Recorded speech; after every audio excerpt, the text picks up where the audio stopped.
Всем привет! Сейчас сниму видео про камин, который мы поставили дома. И почему надо покупать именно такой камин, как вот мы взяли, получается, а не какой-то другой, типа там буржуйка, там еще какая-то фигня, короче, непонятная. Камину 5 лет. То есть сами спроектировали без ничего, посмотрели видео и все поставили. Центральная труба, тут вот так она выходит, там идет... То есть камину 5 лет, все как бы это, все нормально, работает. Пользуемся поленами, которые прочищают трубу, все нормально. Это я чуть-чуть переборщил, это дров сильно раскалился, я пришлось доставать. Один минус, что вот здесь нормально, плиточка, здесь плиточка, все. А здесь близко обои поставили.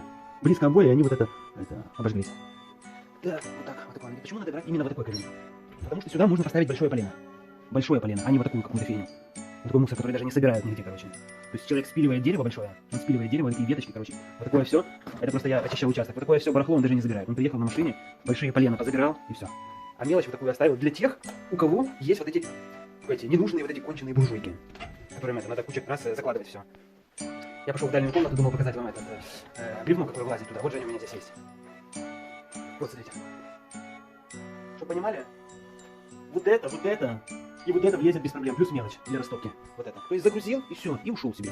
Я не помню, насколько, на 12 киловатт. То есть киловатт это на 120 квадратных метров вроде бы идет. Или на 160. Как бы, ну, хороший, польский взяли, как бы. Все нормально. Ну, вот самое главное загрузка. Что ты загрузил большое, то есть, ну, понимаешь, как бы, если ты пенсионер или какой-то старый дедушка или бабушка, даже вот я молодой, получается, мне или идти, допустим, вот эту мелочь пилить, или, допустим, взять полено большое, закинуть, оно будет там тлеть. Это удобно. Потому что у родителей, допустим, буржуйка, ну, как-то там надо вот такую мелочь как бы ставить. А тут нужно большое, оно высохло, поэтому вот такое рекомендую, и все. Супер. Ну, камину 5 или 6 лет где-то. Поэтому один минус вот в нем вот за 5-6 лет, что с ним случилось, задняя стенка полностью раскололась. Один кусочек, второй, третий, вот это Игорь Маркович, дедушка, сделал из металла. Не знаю, сколько прослужит, но вот такую штуку сделали. А так все как бы это нормально. Чистим камин, покупаем специальный порошок в эпицентре и полено. Полено или порошок. И все, пока что все это нормально. Все, всем пока. Покупайте большие камины.